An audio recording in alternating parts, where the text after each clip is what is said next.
আসসালামু আলাইকুম everyone, welcome back to my channel. আবারও চলে আসলাম আপনাদের মাঝে আরও একটা ভিডিও নিয়ে। আর ভিডিওটা শেষ পর্যন্ত দেখার অনুরোধ রইল। প্লিজ আপু ভাইরা একটা লাইক দিয়ে ভিডিওটা দেখা শুরু করবেন। আমি অসুস্থ শরীর নিয়েও ভিডিও বানাচ্ছি, শুধু আমার চ্যানেলটা ডাউন হয়ে যাবে দেখে। আমি মাঝে কয়েকদিন বেশ 8-10 দিনের মতো ভিডিও ছাড়িনি, এই জন্য আমার চ্যানেলটা অনেকটাই ডাউনে চলে গেছে। তার জন্য আমি এখন আবার কষ্ট হচ্ছে, তারপরে ভিডিও ছাড়ছি। আর আমি এই চামড়া পরিষ্কার করা আগেও আমি দেখাইছিলাম, তারপরে আবার আজকে রান্না করতেছি। আমার ছোটো মেয়ে খেতে চেয়েছিল, তার জন্য তো আমার কষ্ট হলেও আমি সেটা করে নিচ্ছি। আর এভাবে করলে কিন্তু খুবই সহজ হয়। আমি যেভাবে দেখাচ্ছি এভাবে আপনারা করে নেবেন, দেখবেন একদমই সহজে অল্প সময়ের ভিতরে চামড়াটা পরিষ্কার করে রান্না করে নিতে পারবেন। তা আমি প্রথমে ডাল আর ভাতটা বসিয়ে দিয়েছি, দেখালাম তো। তা বসিয়ে দিয়ে কিন্তু আমি চামড়া পরিষ্কার করতেছি, আর একদমই অল্প সময়ের ভিতরে হয়ে যাবে। তাই যে একটা চামড়া কিন্তু প্রায় পরিষ্কার করা হয়ে গিয়েছে, দেখুন একদমই ক্লিন হয়ে গিয়েছে। একটুও ছোটো পশমগুলোও নেই, আর যদি ছোটো পশম কয়েকটা থেকে থাকে একটু পুড়িয়ে নিলে কিন্তু এটা চলে যাবে।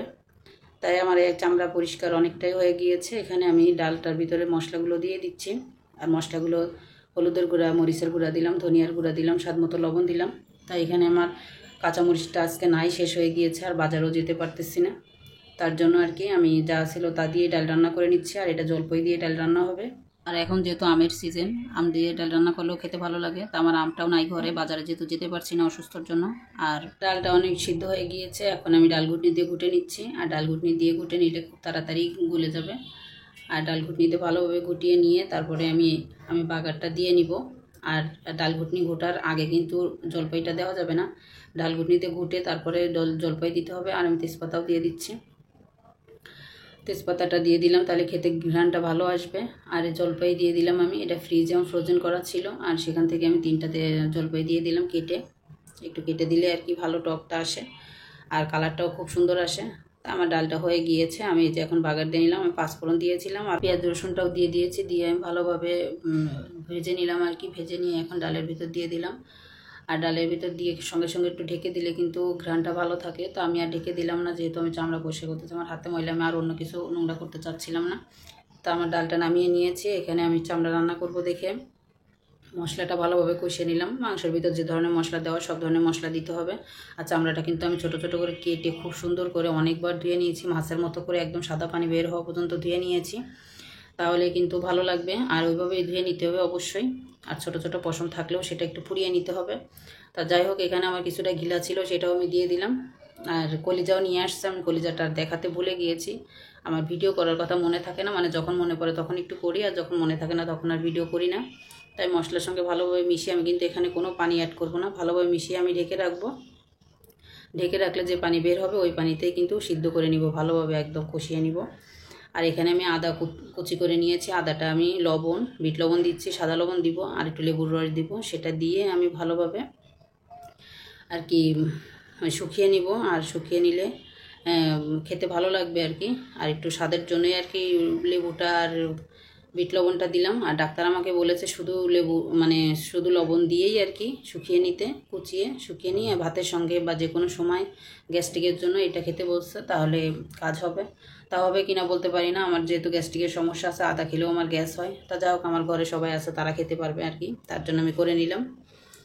আর এভাবে করে নিয়ে আমি কিন্তু খুব সুন্দরভাবে আর কি শুকিয়ে নিব। আর একদিনের মধ্যেই শুকিয়ে যায়, একদিনের মধ্যেই শুকিয়ে যাবে, কোনো সমস্যা নেই। আমি রাত্রে কেটে রেখেছি, সকালে রান্না করলে বা রাত্রে রান্না করলে, এই 2বার রান্না করলে কিন্তু চুলার নিচে দিয়ে রাখলে পাতলা করে একদমই শুকিয়ে যাবে। তো আমার ভিডিওর যদি কোনো অংশ ভালো লেগে থাকে, চাইলে আমার চ্যানেলটা সাবস্ক্রাইব করে আমার পাশে থেকে যেতে পারেন বন্ধু হয়ে। আর আমাকে একটু সময় দিবেন, আমি অবশ্যই আপনাদের মাঝে ফিরে যাব। এখন যেহেতু অসুস্থ, আমি সবাইকে টাইম দিতে পারছি না, কিন্তু যার ভিডিও আমার সামনে আসছে আমি সবার ভিডিওই দেখছি। তা আমি একটু পাতলা করে দিব যাতে তাড়াতাড়ি হয়ে যায়। তা আমি ছেনির ভিতরে দিয়ে দিচ্ছি, প্লেটেই দিতে চেয়েছিলাম, তো দেখি যে প্লেটের ভিতরে অনেক মানে ভারী হয়ে যাচ্ছে, এটা শুকাতে সময় লাগবে তার জন্য। তা যাই হোক, আমি ছেনির ভিতর দিয়ে চুলার নিচে দিয়ে দিব। আর এভাবে দিয়ে সবাই মানে যাদের সমস্যা আছে তারা খেতে পারেন, আমাকে ডাক্তার বলেছে, তার জন্য আমি আপনাদের মাঝে একটু শেয়ার করলাম। অনেকের কিন্তু গ্যাস্ট্রিকের প্রবলেমটা আর গ্যাস্ট্রিকের রোগটা কিন্তু ভালো হতে চায় না। আর আমি যে মাংসটা মানে চামড়াটা রান্না করেছি, দেখুন আমার ভিডিওটা একটু কেমন হয়ে গিয়েছে। আজকে আমি রান্না করেছি, একদম শুকিয়ে নিয়েছি, আর তেলটা কিন্তু এক সাইডে হয়ে গিয়েছে, এই দেখুন। আর এটা কিন্তু অর্ধেকটা আমরা দুপুরে খেয়েছিলাম, আর এটা রাত্রে আমি আবার ভিডিও করেছি দুপুরবেলা, মানে অনেকটা দেরি হয়ে গিয়েছিলো রান্না করতে। আর আপনাদের মাঝে ভিডিওটা আমি যে শেয়ার করব সেরকম টাইমও ছিল না, এটা রাত্রে আমি ভিডিওটা করে নিয়েছি। আর এই সন্ধ্যায় আমরা চা বানিয়ে খেয়েছি মা আর মেয়ে তিনজনে মিলে। আমার হাজব্যান্ড যেহেতু চলে গিয়েছিল, তা তিনজনে মিলে চা দিয়ে টোস্ট বিস্কুট দিয়ে খেয়ে নিব। খেয়ে নিয়ে তারপরে আমরা আর কি করব, যার মতো সে কাজ করতেছে। আর আমার বড় মেয়ের পরীক্ষা চলতেছে, আবারও বলতেছি প্রতিটা ভিডিওতেই আমি সেগুলো ভিডিও তো করি না। অনেক আপু দেখি বাচ্চাদের স্কুলে দিয়ে সেগুলো ভিডিও করে, কিন্তু ভালো লাগে দেখতে, কিন্তু আমার একটু সময়ের অভাব বা আমি করতে পারি না। আর বেশি একটা আমার যাওয়াও হয় না, আমার হাজব্যান্ডই যায় নিয়ে আসতে।